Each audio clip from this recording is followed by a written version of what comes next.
All right, welcome. Thank you all for joining us today for the weekly HMSC research seminar.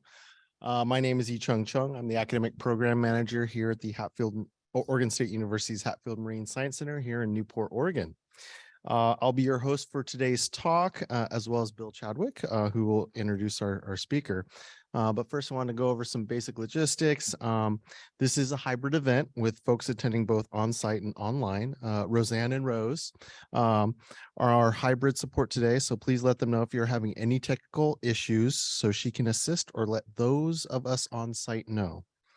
For those online, we have your mics, cameras and screen share off. We ask that any questions you might have using the chat at any time, and we'll answer any questions at the end of the talk. If you put a question in chat, we will read it out for everyone.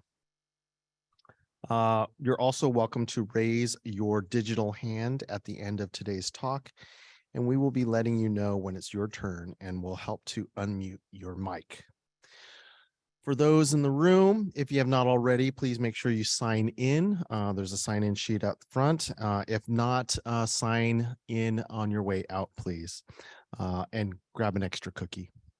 We'll be handling questions today at the end of the talk. If you have a question, raise your hand in here, and I will bring you a mic. You must have a mic to ask questions so that those folks online can hear your question. We will be recording this event, and it will be posted on the HMSC past seminar page in a few days on our past seminar website. We also will have these on our Hatfield YouTube channel. Some brief announcements. Next week's seminar on Thursday, March 16th at 3:30 p.m. will be hosted by Bob Cowan, our director, when Robin Waples joins us from the University of Washington.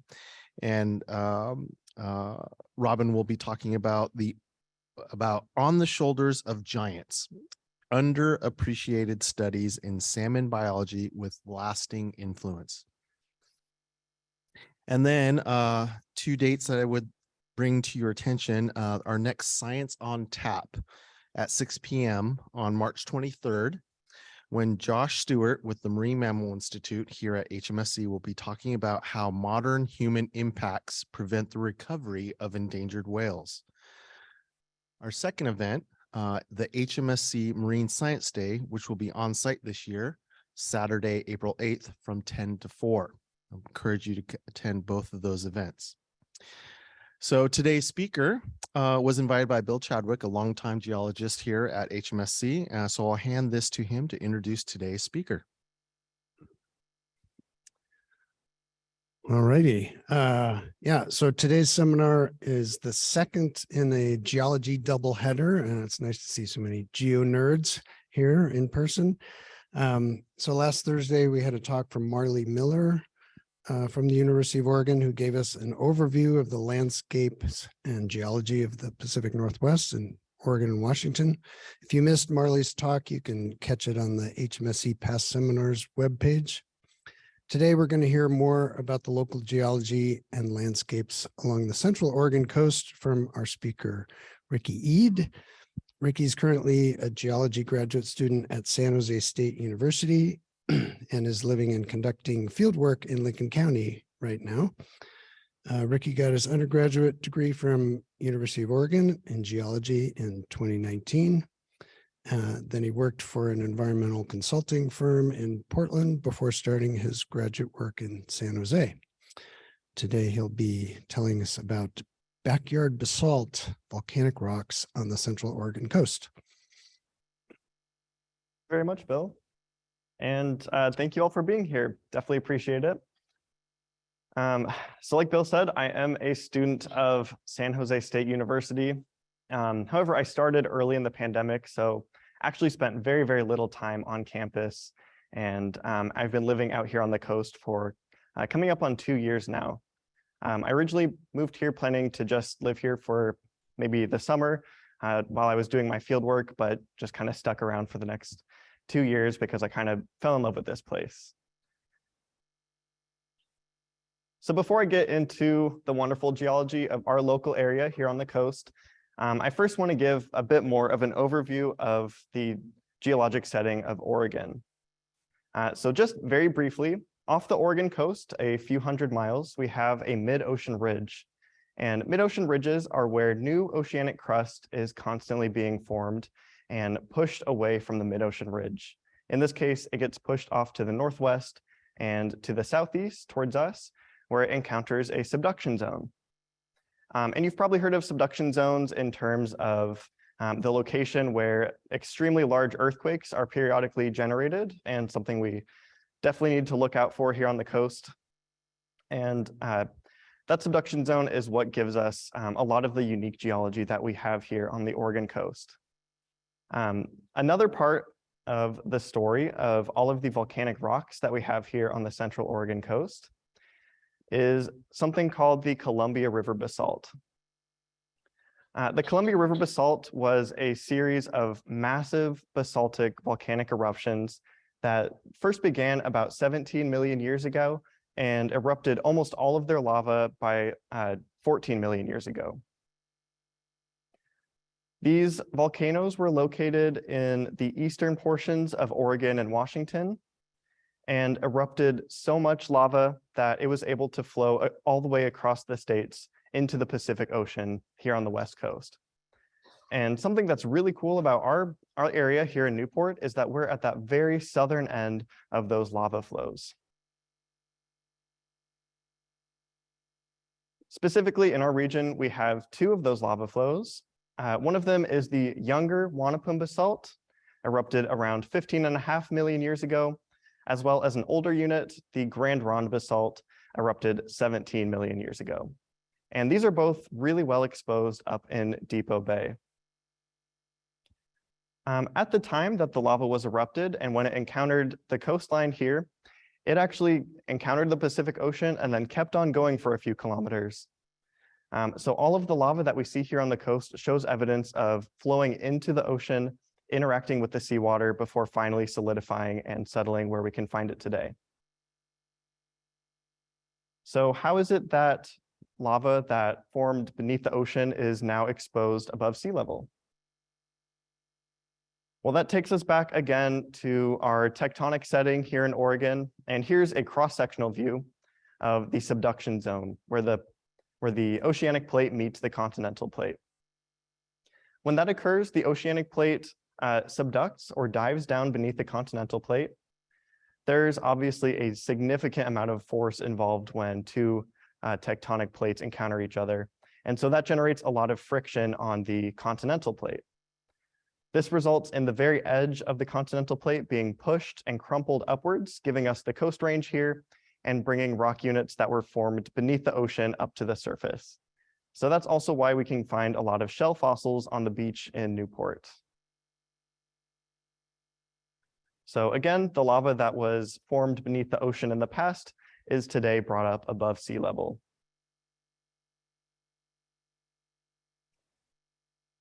And so what my thesis mainly investigates is what exactly happened when lava met the Pacific Ocean. Obviously, there's a significant temperature difference between lava and water. Basaltic lava is well over 1,000 degrees Celsius while it is molten. So when the two encounter each other, there are two primary things that happen. That is, lava quenches and solidifies, and water boils and produces steam. And I think the best way to really describe this is just to show you a really nice example of it. So here's a short video of what happens when lava does meet the ocean. And keep in mind, this is what the Oregon coast looked like 15 million years ago.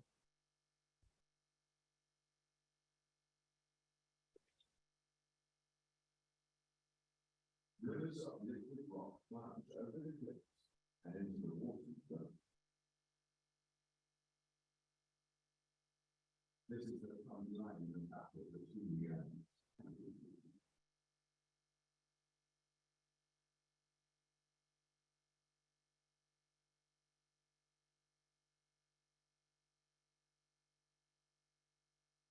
Most of the lava is swept away before it can settle.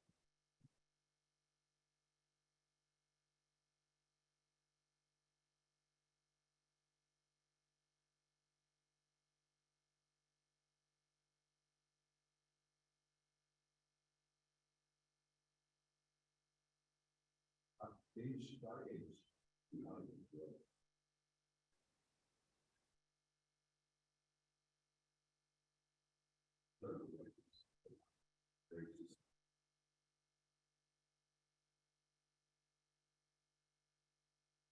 As the lava hits the water, it's burning over 1,000 degrees Celsius.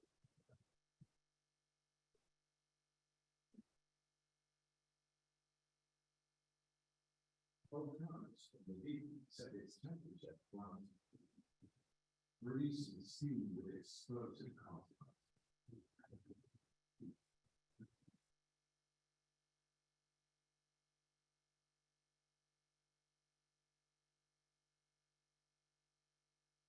The lava fights on. It is only a matter of time before its fire goes out.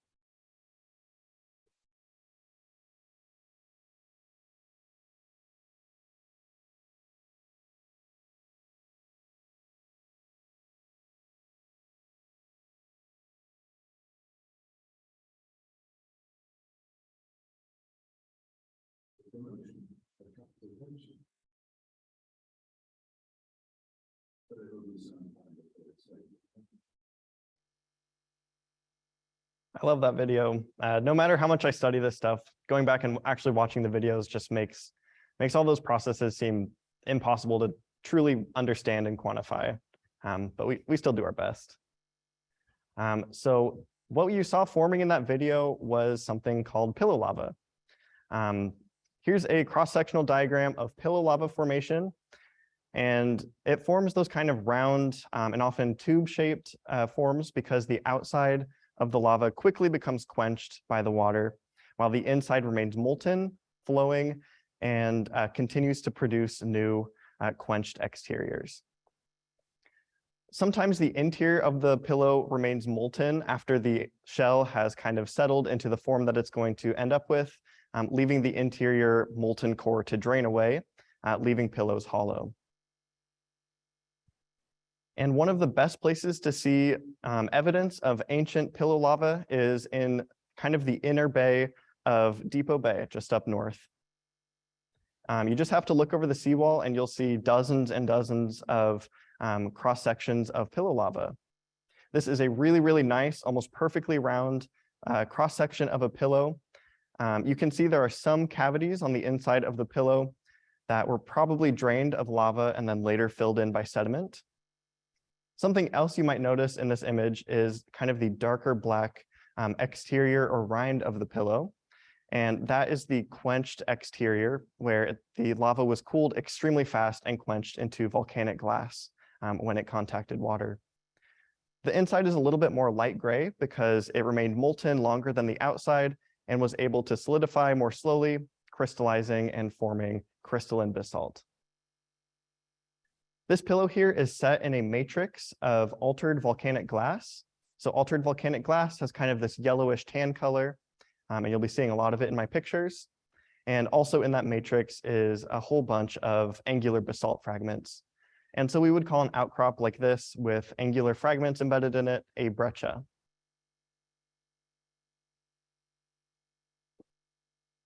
Here's just the surface of a whole bunch of pillow tubes rather than a cross section. Again, this is still up in Depoe Bay and very easy to see if you just peek over the seawall. You might notice that all of the pillow tubes are elongated and tilting in the same direction. So that implies that these formed on a somewhat steep slope when the lava was still molten. These sedimentary rock units that bound the volcanic rock unit here are dipping about 20 degrees below horizontal, while these pillow tubes are dipping at about 35 or 40 degrees below horizontal, which implies that at the time that these pillows formed, they formed flowing down a slope of about 20 degrees.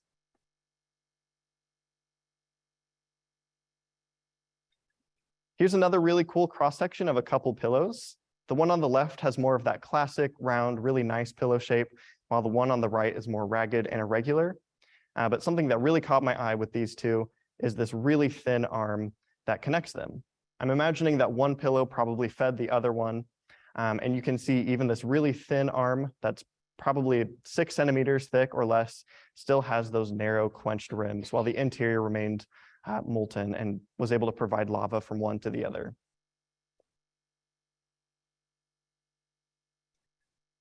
And then finally, I just want to show some of those features that depict those pillows emptying out of molten lava after they've formed. So on the left here, we have a rather flattened, kind of squished pillow that seems to have been drained of lava after it formed. So it probably broke open in some location. And on the floor of that pillow, you can see a thin layer of more crystalline basalt that probably pooled inside that pillow as it was being drained. On the right, we have this ropey texture of a basaltic lava flow.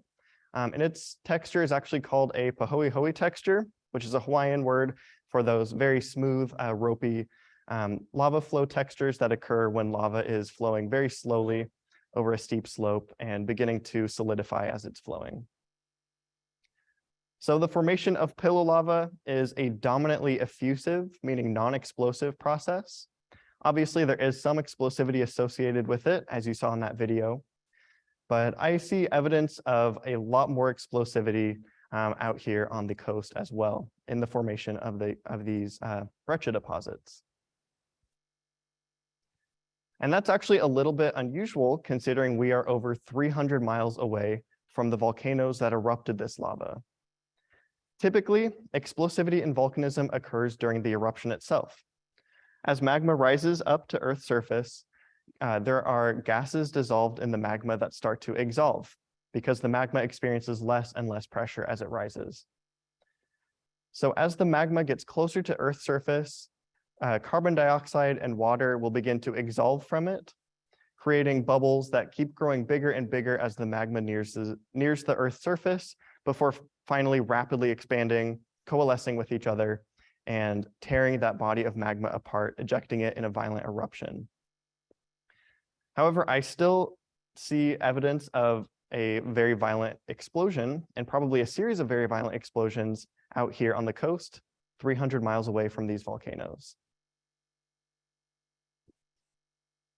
And I think the mechanism that can explain that explosivity is by the rapid generation of steam after water is being trapped by lava flowing out into the Pacific Ocean. So this little diagram I put together shows a lava flow that flows out onto the seafloor.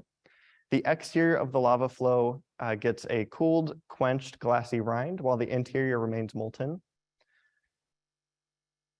The bottom of the lava flow begins to flow over and then mix with water-saturated sediment. Because while lava is a liquid, it still has the same density as rock itself. It's very heavy and will readily mix into water-saturated sediment that's able to be disturbed. If a pocket of that water-saturated sediment begins to become enclosed within that body of lava, the water inside the sediment will, being heated from all sides, rapidly boil and convert into steam, which is tens, hundreds, if not more times more voluminous than the water that it is generated from. And the water flashes into steam in much less than a single second. So when you have a substance trying to expand drastically in just a very short period of time, but encountering some resistance, a very significant overpressure will build up in that pocket, causing the steam to cause a violent steam explosion. This tears apart the molten lava, sending blobs of molten lava flying to be quickly quenched by the water it is flowing under. It breaks apart that glassy shell, and it also creates a pit in the sediment that it was flowing over. And a violent explosion like this has enough energy to break the lava flow into very, very fine ash particles. So the more significant of an explosion you have, the more fine particles are going to be generated. And one of the best locations where I've been able to find deposits that I think probably formed with large contributions of steam explosivity are again up in Depoe Bay, but kind of the northern arm of the bay itself. And this is where the Wanapum basalt, the younger lava flow, is exposed. The Wanapum basalt, at least in the Depoe Bay area, entirely lacks any pillow lava. Instead, it's mostly made up of, again, very altered glass, an altered glassy matrix with very small basalt fragments and occasional larger blocks of basalt. that were broken either during steam explosions or through another erosive or other fragmentation process. Some of the cool things that I found up in that area of Depoe Bay is this very angular block of basalt that shows, again, the same ropey pahoehoe texture, suggesting that there was lava flow going on prior to this block being fragmented. Probably one of the coolest things I've found during my field work is pieces of wood actually embedded in that lava breccia itself. And this lava flow, again, is 15 million years old, and that means this wood is also 15 million years old. Unlike your classic petrified wood, I would call this more carbonized wood. I've collected a couple samples of it, and if you scrape it against a piece of paper, it'll leave kind of a dark streak, just like a piece of charcoal would. So it was probably singed, at least to some extent, during its contact with either lava itself or a slurry of hot debris left over from the lava. This image here on the right shows a block of mudstone with different pieces of wood embedded in it. And I think this might represent a wetland environment that the basalt may have flowed through on its way into the ocean, picking up pieces of the sediment that it encounters, picking up wood that it encounters before being deposited somewhere deeper in the ocean. And this evidence leads me to believe that the Wanapum basalt in Depoe Bay formed in more of a near-shore environment, while the Grand Ronde basalt may have formed in a deeper marine environment, a little bit further from the shore.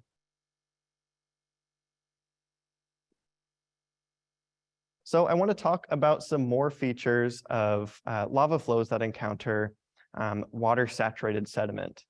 And the best place that I've found to see those features are up in Fishing Rock, which is at the north end of Fogarty Creek State Recreation Site, just south of Lincoln City. Fishing Rock is a really beautiful place, and if you start to learn a bit about the geology of the place, I think you can appreciate it all the more. So this image shows sedimentary rock, this kind of light tan rock below, being completely surrounded by basaltic breccia. And due to the shape of the sedimentary rock here, kind of the fingers or blobs poking up into the lava breccia, I think this may have been unconsolidated water-saturated sediment that encountered either lava or a slurry of debris produced by a fragmented lava flow. And due to the high density of the lava coming through, it squeezed some of that sediment up into portions of the lava flow. At this location, if you look around in the breccia and take a closer look at the pieces of rock embedded in it, you'll find an abundance of both basalt fragments as well as sedimentary rock fragments. And if you're lucky, depending on where you look, you can even find fossils in sedimentary rock that's embedded in this basalt breccia. And then this is just a really cool image that I took that shows the difference in erosive susceptibility between the basaltic breccia and the sandstone itself. So some type of critter, maybe urchins, drilled a whole bunch of holes in this large sedimentary block that's embedded in the breccia itself. But you might notice there's no holes drilled in the basaltic breccia. It's just a lot harder for erosion to happen to it, for critters to dig their way into it. Clearly, they prefer the sedimentary rock. And then the last area that I really want to highlight that I think shows some really unique geology with these lava flows that came in is Seal Rock, located just south of Newport. And this here is an image of Seal Rock State Park, one of my favorite state parks on the coast. I've spent countless evenings at this park watching the sunsets or just enjoying the tide pools. I live in Seal Rock, so it's the area I get to explore the most, and I found a lot of new stuff pretty much every time I go. And this is actually a really, really unique area. If you saw Marley's talk last week, she talked about this area and showed this figure herself, but it's just a concept I find so fascinating that I want to bring it up again. Basically, it's hypothesized that there was so much lava coming in and inundating the coast that it first built up a large pile of pillow basalt and pillow breccia with quenched exteriors, and then molten lava continued to flow into that pile of pillow breccia.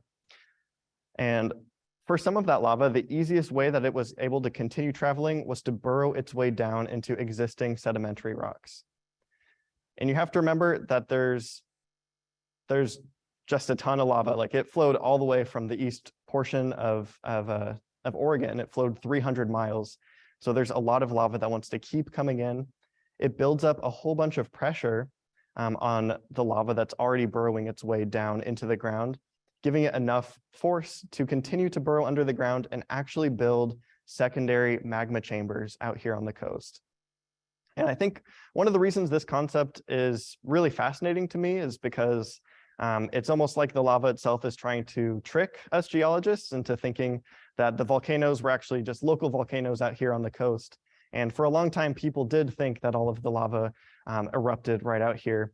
But through different investigations, including gravity surveys, different materials, different rock units will have different densities associated with them and will result in very minute differences in gravity in different locations. And people have found that there is no dike or no body of lava going deeper underground than these bodies of lava. So there's no underground source that fed these magma chambers out here. They were more likely fed from the surface itself. And this is the process that created a lot of the rocks that you see at Seal Rock.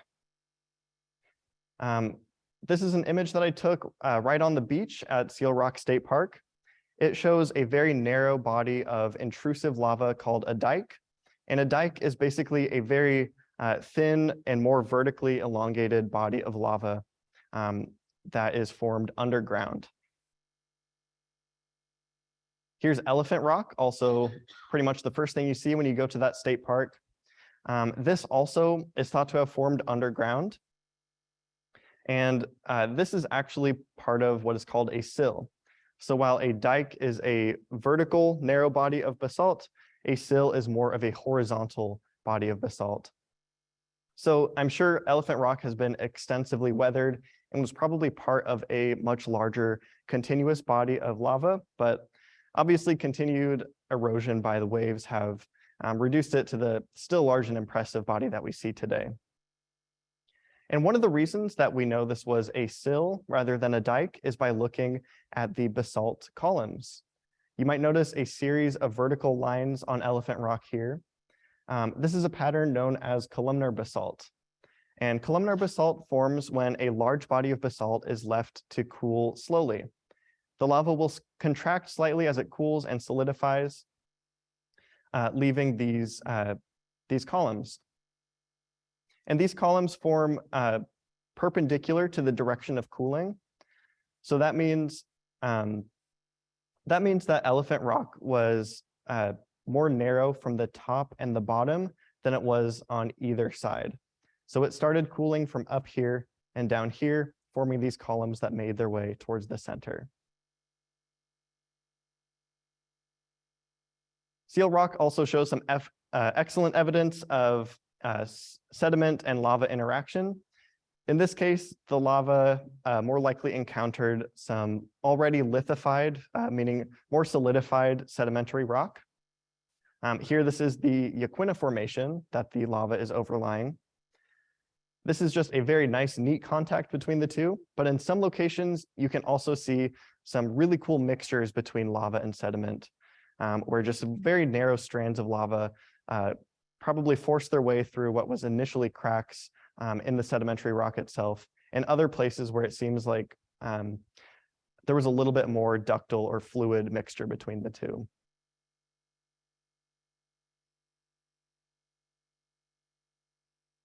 So our area, just within an hour driving on the coast, you can see incredibly varied landforms from two separate lava flows that involve, these two separate lava flows demonstrate a pattern of differences between them that I've definitely noticed during my time studying the geology out here. The most significant difference that I've noticed between the two is that the older Grand Ronde basalt demonstrates abundant pillow lava, while the Wanapum basalt entirely lacks it. The Grand Ronde basalt tends to have, other than pillows, it also has much larger broken basaltic blocks, while the Wanapum basalt is overall very fine-grained and contains abundant volcanic glass. These are some of the lines of evidence that I've followed to suggest that there's been more steam explosivity that contributed to the formation of the Wanapum basalt than the Grand Ronde basalt. And I think one of the key differences that resulted in that difference between the two rock units was that the Grand Ronde basalt may have formed under a deeper water depth than the Wanapum basalt. When steam explosivity occurs underwater, steam expansion is actually limited by hydrostatic pressure itself. And so the deeper you go in the ocean, the more hydrostatic pressure you'll experience, and the harder it is for steam to expand. Steam will expand slower and also to a lower maximum volume than it would in a more shallow marine environment. So I hypothesized the Wanapum basalt flowed into a more shallow marine environment, experienced more steam explosivity, and importantly, generated more volcanic glass. And that volcanic glass generation is more important than just the visual differences we see between the two lava flows. It also has implications for the way that these lava flows are going to erode. So volcanic glass, when it's under prolonged contact with water, alters into something called palagonite. In this image here, taken of a thin section of a rock sample very similar to what you'd take from Depoe Bay, shows a shard of volcanic glass labeled G here, surrounded by a yellowish rim of palagonite. So all of the yellow tan material you see in this image here is palagonite. And palagonite is just the first product in a series of reactions that results in the development of clay. And this can include the swelling clay smectite. So there's actually, in addition to palagonite, there's also some presence of those swelling clays in the rocks here on the coast. I've done some analyses detecting which minerals are present in the rocks here on the coast. And I've found that the more of that yellowish tan material you see in outcrops, the more swelling clay you're going to have in those outcrops. And this is really important to know which areas contain more of that swelling clay, because those areas are potentially more susceptible to erosion. And obviously on the coast, these rocks are constantly being attacked by waves, constantly being put to the test, seeing which ones are going to hold up longer than others. One of the reasons I thought this area was really important to study is because existing geologic maps of the area do not capture this difference in swelling clay content and the difference in composition even among the same lava flow. So this map was made back in 1976 of a very large scale, and it's a very good, very detailed geologic map. The only thing I think we need that this map does not provide is information about compositional differences within the same lava flows. Both of these images are taken of the same mapped volcanic unit. And it's true, they did come from the same source. However, they experienced very different histories and very different sequence of events when they actually flowed into the ocean. Up here in the north, this is a very, very abundant site of volcanic glass, quickly altering into palagonite and swelling clay, while below we have almost entirely crystalline basalt. And just by looking at the images, you can see they're eroding pretty differently from each other. The top forms these nice kind of rounded mounds being worn smooth by the waves, while the bottom remains jagged. Even down closer to the waterline, you don't really have any of that smooth feature to the rock itself. It's very jagged, lots of straight geometric lines. And so data that I'm going to collect during my thesis is going to be provided to the Oregon Department of Geology and Mineral Industries, who publish a series of hazard maps for the entire state of Oregon. Although here on the coast, we have a lot more hazards to worry about than other portions of Oregon, namely tsunamis. They publish a hazard map for coastal cliff erosion rates, and their data that they use to calculate their hazard distribution uses slope, geology, and the location of previous landslides into account. However, the current geology data that they're using does not capture this critical difference in lava composition.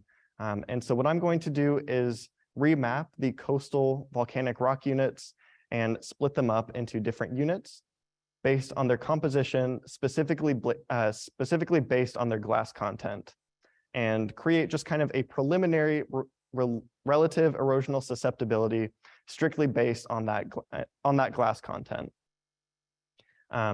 Doing a more detailed erosional susceptibility analysis is a bit out of the scope of my thesis, but this is very critical data that can be used by other geologists to make those determinations. Obviously, erosion is something we think about a lot on the coast, particularly if you live right on those coastal cliffs. And what I want to end my talk with today is taking a step back from all of the really cool volcanic features we have out here and talk about our relationship with geology over the long term here around Newport. One of the best areas where you can see a very, very striking effect that we've had on the land over about 150 years, which is a long time for people, but a very short time for geology, is around the Newport jetties. Now, before the jetties were produced, before they were built in place, the Yaquina River probably looked quite a bit different where it encountered the Pacific Ocean. It was probably a lot shallower, very difficult to navigate, and probably changed quite a bit as sand migrated throughout the year, blocking different parts of the channel. So jetties were put in place to open up that shipping route and make it very easy to navigate. However, the installation of jetties has had quite an effect on the land. The migration of beach sand is a natural process that occurs seasonally. You'll notice that the level of sand on beaches changes quite a bit throughout the year, but it also migrates up and down the coast over the years. And the jetties have been doing a really good job of catching that sand, doing what they're supposed to by keeping that channel clear, but also having a drastic impact on the land itself.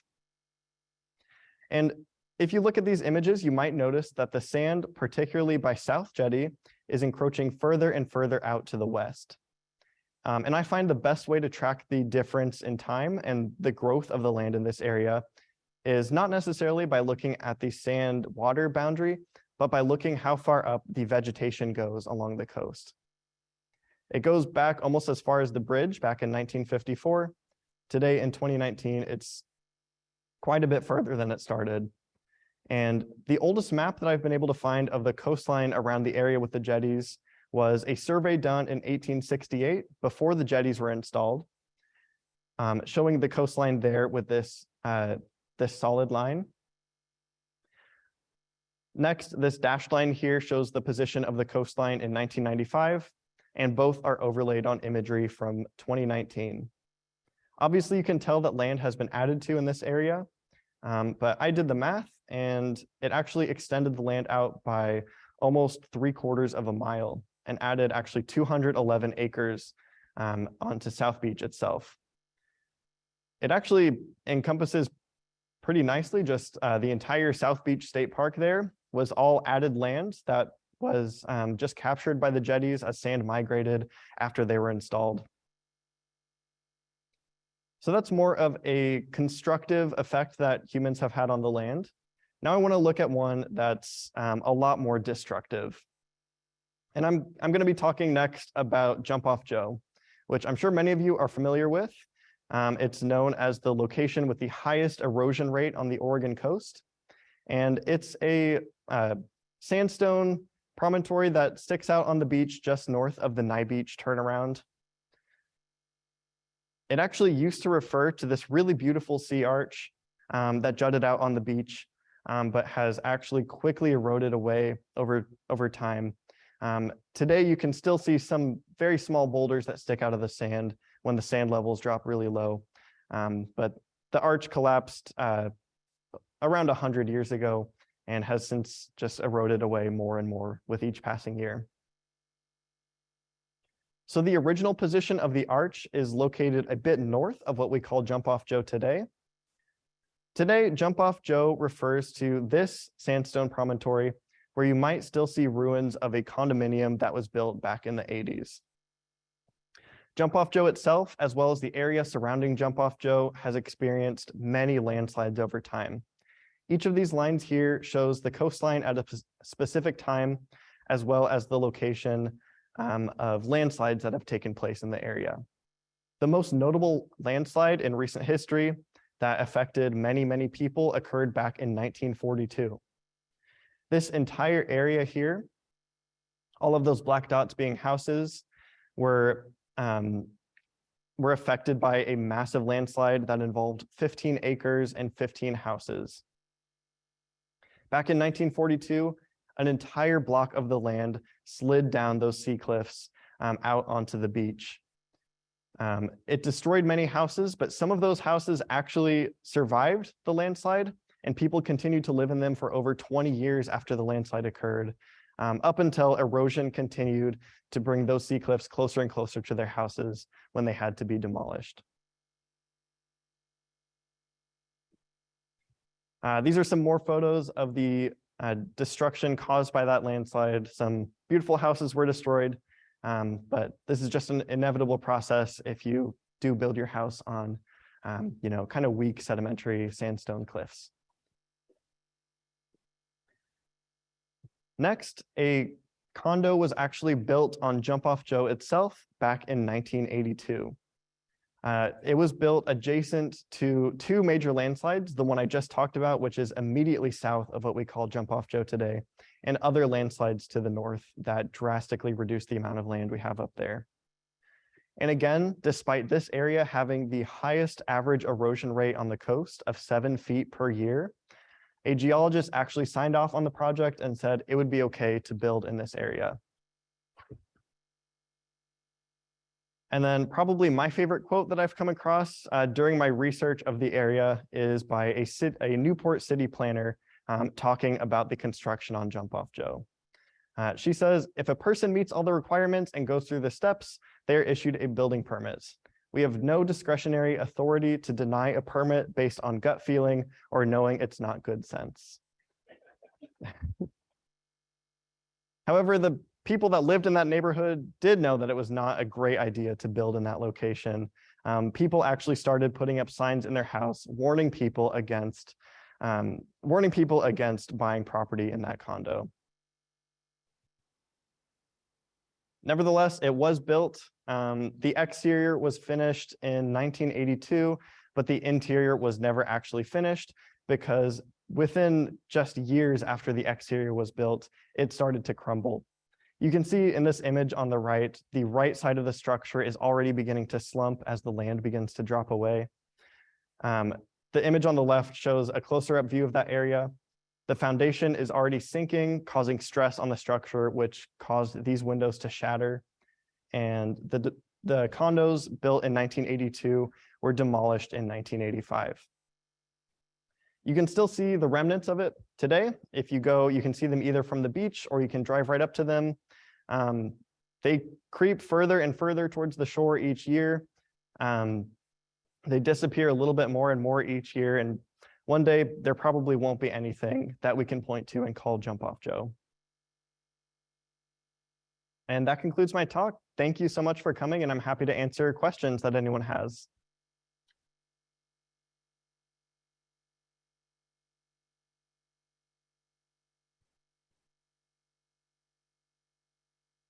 I'll start with a question. How does Yaquina Head fit into this? Oh, Yaquina Head. I wish I had time to fit that one into it.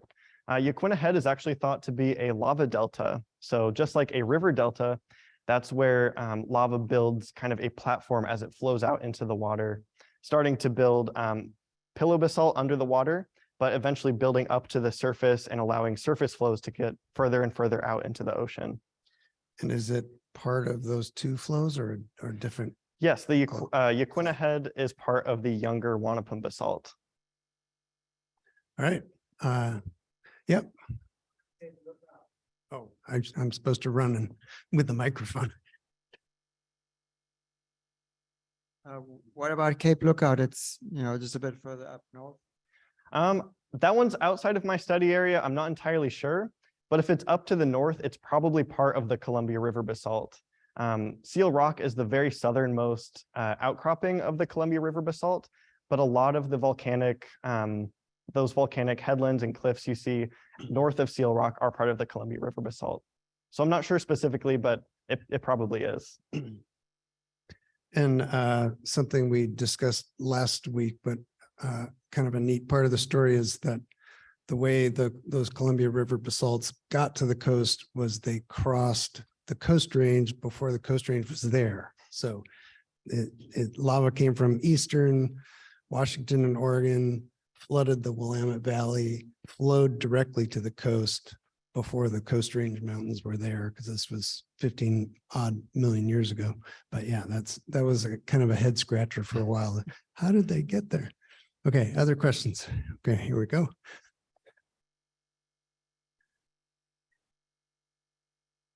Great talk, thanks. Thank you. Question about the, I guess, relative, the source of the volcanoes relative to like the shoreline back then. So where was the paleo shoreline, as best as we know, relative to where those flows are? And then what was the degree of brecciation relative to that? And my third part is how far offshore do we know that these the pillows and the flows are going or went?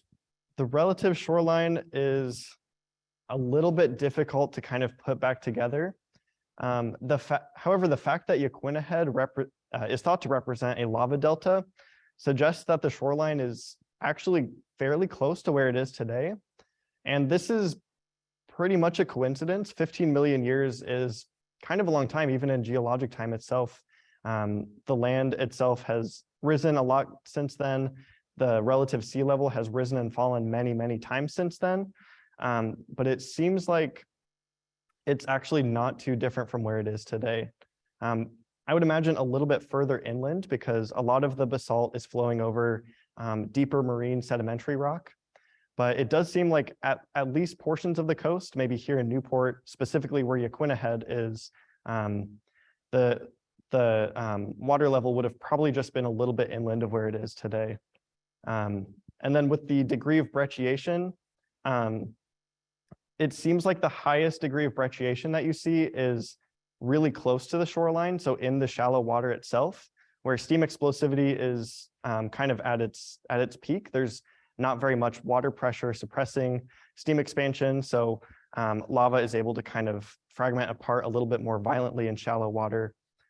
In deeper water, you'll definitely still have brecciation, but you'll have a lot more effusive processes, development of pillow lava.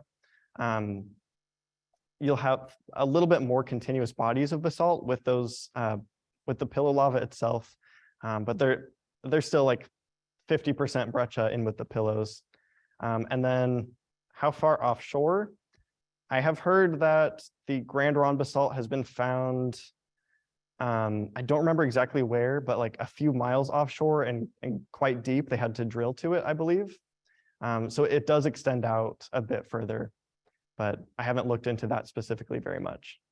I've heard like 10 kilometers offshore. 10, I think I don't know. If that sounds that's- right to me. It was a decent ways. Yeah, and it was found through a drill hole. Yeah, so, Mhm. which is pretty amazing.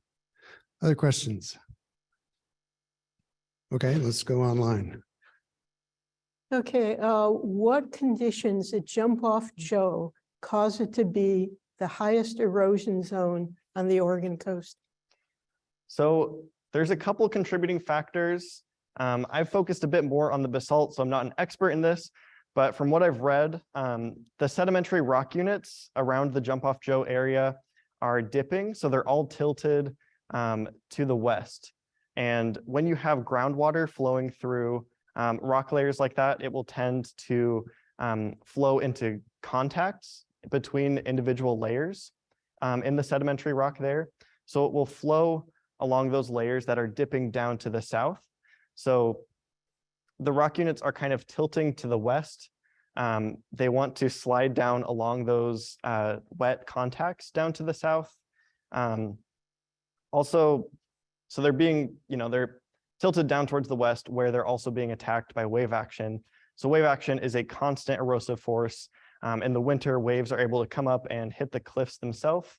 And I think it's mostly just due to the geometry and the specific dip of the sedimentary rock units in that area. I don't really have more specific answers about that.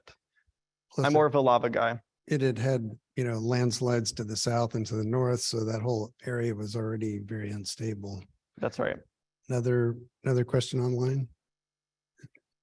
And I'm going to mess this up, so help me out. Is this considered ferritomagmatic eruption? Yeah, How do you say it? Phreato. Thank you. Eruption, or is that a different type of eruption? Great question. Yes, the seam explosivity would be considered maybe not a phreatomagmatic eruption, because I think eruption implies a fresh batch of lava being erupted, but definitely phreatomagmatic activity. Although during my research, I found that terms like phreatomagmatic are used differently by different scientists, and people use different terms to refer to the same thing. So it is fair to say that it is a phreatomagmatic eruption. That word refers to steam explosions associated with an eruption. That's right. Okay, couple of questions here. Yeah, thanks. Great talk. You focused mostly on, sort of central coast, but, and we talked a little bit of Bill, or I think asked about Yaquina Head. My recollection is that Cape Lookout is also volcanic. Is that correct? I believe so, yes. Yeah. And then second question is, you mentioned ash a little bit, and I know that we've got this sort of very unique what some people have called sort of turtleback sort of stuff, ash, that's, sort of, it looks like it's eroded into like little blocks and stuff like that. Is that at the same sort of, was that from the same sort of source and time frame, or different? It might be different. So the ash that I'm referring to with the lava flows are when the lava flow is fragmented apart into very fine sand grain or finer grains. You'd refer to that as ash because it's being produced by fresh lava. We do also have ash out here in some of the sedimentary rock units. So the Astoria Formation, which makes up a lot of the cliffs around Newport, actually has layers of volcanic ash in it. And those probably came from the Cascades being deposited out here. So that might be what you're referring to with kind of it eroding into the blocky shape. We do have ash from different sources out here. So you talked about these two primary lava flows, and I was just wondering, how long do they go on? Is it a matter of days? Is it hundreds of years, thousands of years? How long are they active? That's a great question. Nobody was around back then. Well, I can tell you that I think it's hypothesized that they've done some calculations, and it would take, I think it was about 3 days for lava to reach the coast after being erupted over in Eastern Oregon. As far as the duration of a continuous eruption itself, I'm not actually sure about that. I know there was a period of activity that lasted 3 million years, which is when 99% of the lava from the Columbia River basalt was erupted. But there were definitely breaks in that time. But I haven't really looked into the period of individual eruptions. I'm sure I could find that information. The volumes of lava that came out in that episode are enormous. So it must have been continuously flowing for a long time, each of those lava flows. I would think years, probably, but Probably, yeah. Okay, how are we doing online?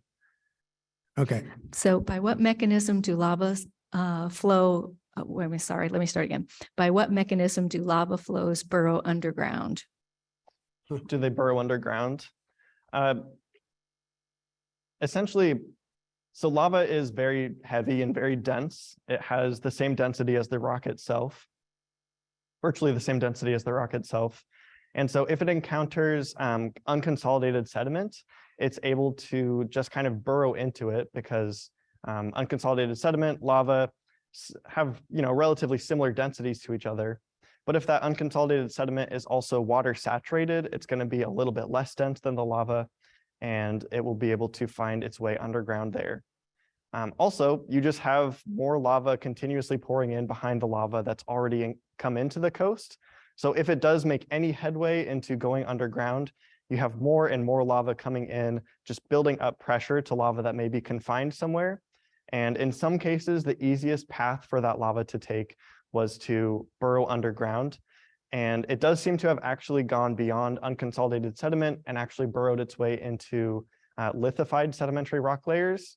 In that case, it probably started at fractures in the rock itself, which may have grown, potentially even melted or blasted away by steam explosions as the lava continued in. okay. My question is about the difference between the Wanapum and the Grand John basalts. Are they named after a location source? And do we know that location? And do they have the same gas content, if we know that? Great questions. Yeah, I believe they're named after locations in Eastern Oregon, where you can find a lot, really, really big continuous vertical exposures of both basalt units. Different gas contents. They do have different gas contents. I don't know that off the top of my head.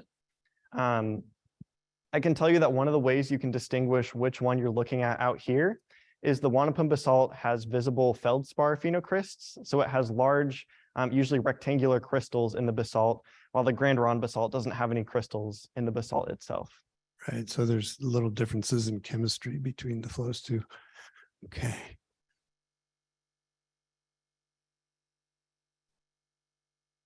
Thanks for the talk. It's excellent. Lava tubes that are formed from the flowing lava that goes into the ocean. Do you know whether there are any lava tubes large enough to actually explore or enter along the Oregon coast, like there are off of Lanai in Hawaii or some of the other locations in the world? I haven't heard of any on the Oregon coast, so I'm not sure.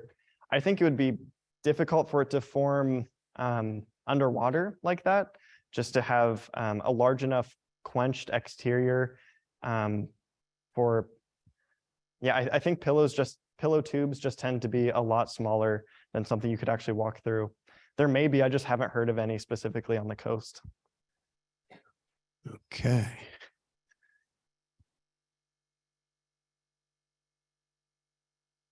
You're gonna get in pretty good shape doing that, huh? Hey, I got two questions. First question, is there any evidence that any of the headlands in the Northwest may have been rafted from offshore volcanoes rather than the Columbia basalts? Or any thought? That's a really good suggestion, and definitely portions of the host sedimentary rocks have been kind of grafted onto Oregon itself. There's just a really good match of chemistry between the Columbia River basalt we see out here on the coast and basalt inland. There's a match, like they match identically with chemistry. There's also analyses with magnetism of the basaltic rocks. So metallic, iron-bearing minerals such as magnetite in the basalt will align while the lava is molten with the Earth's magnetic field at the time that it's molten, and then be solidified into place. So you can kind of see the position that the rock was in when it formed. And that's also identical between rocks out here on the coast and rocks of the Columbia River basalt further inland.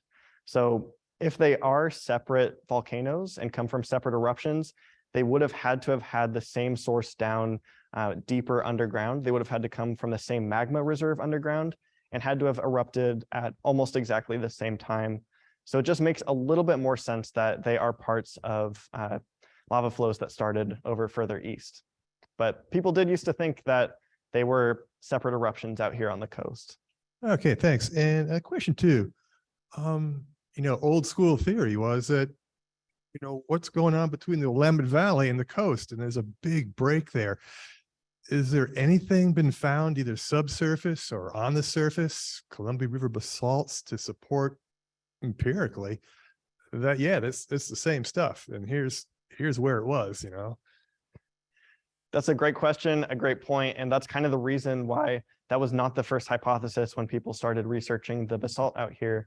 I think the reason that there's no Columbia River basalt to be seen over the Coast Range is because there used to be Columbia River basalt up there, but as the Coast Range was uplifted, the stuff up on top was eroded away.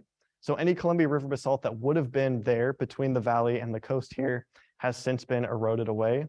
I have seen basalt, I've seen small dikes and other bodies of basalt up in the hills, just like a mile or two inland, but that's not very far from the coast at all. So I think any evidence we would have found has probably been eroded away since it was put there. Are there other questions online? No, other questions in the room? Oh, no. Okay. So what is the source of those beautiful cobbles at Yaquina Head? Are those basalt, and how did they form? Those are basalt. They're just eroded smooth through constant wave action, just jostling against each other. And so, yet they are part of the same basalt, just eroded out of the cliffs and then worn smooth. Something I wanted to talk about, but just didn't really have time to fit it into the talk today, was you can see the same process occurred back in ancient times. If you go to the southern part of Depoe Bay, in the inner bay, you can actually see ancient cobbles that look just like Cobble Beach on Yaquina Head, but they are kind of lithified and bound together into a conglomerate that shows up right next to the pillow basalt in Depoe Bay. Okay, one more question if there is one. Okay. Just kind of following on Jay's question earlier about sources from the ocean. I mean, with this much molten lava flowing at incredible rates, at incredible amounts, and then that one image that you showed that illustrates this flow under, I mean, is it possible that there's possibly an even greater, larger, deeper flow below that comes out further offshore? That's a good point. And I think something like that would be fairly detectable through maybe something like seismic imaging. So when an earthquake happens, we're able to see kind of the differences in density of different rock units underground. And so we would probably be able to detect something like that. It would just have a density contrast to the surrounding rock. And I don't believe we've found something like that. That's a really good idea, and it's not something I've really looked into that much specifically, but I love picturing that kind of thing. And are you aware of the OSU repository of sediment cores? I'm not aware of that. So OSU has an incredible repository of ice and sediment cores that supports nationally, if not globally, the records of all these cores. I'm not sure how many cores have been actually taken off of our shore, but that might be a good source to find or look into. I'd love to see any that have found basalt in them, because I remember reading about the basalt found miles and miles offshore and at quite a depth, and I was shocked that it continued out that far, because what we're seeing here exposed on the coastline is just a small part of the entire landform that formed out here from all that lava. Great. Well, thank you everyone for joining us. Please join me in thanking our speaker.